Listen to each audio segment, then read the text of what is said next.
பிரியமானவர்களை இயேசுவின் நாமத்தினால் வாழ்த்துகிறேன். இந்த காலை வேளையில் கர்த்தருடைய வேதம் சொல்லுகிறது, உங்களுக்கு விரோதமாய் உருவாக்கப்படும் எந்த ஆயுதமும் அது வாய்க்காமல் போகும்.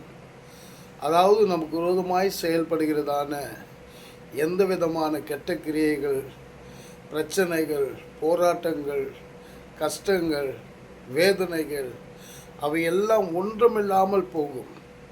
அது எப்படி ஒன்றுமில்லாமல் போகும் என்றால், நாம் இயேசுவை சார்ந்து கொள்ள வேண்டும், இயேசுவை பற்றி கொள்ள வேண்டும், இயேசுவோடு கூட இருக்க வேண்டும்.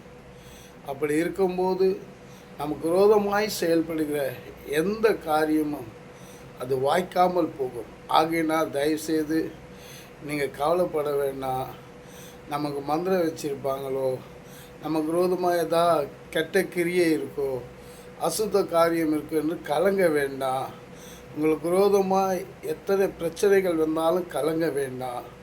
ஆண்டவராக இயேசுவை மாத்திரம் நோக்கி பாருங்கள், அவரை அண்டிக் கொள்ளுங்க.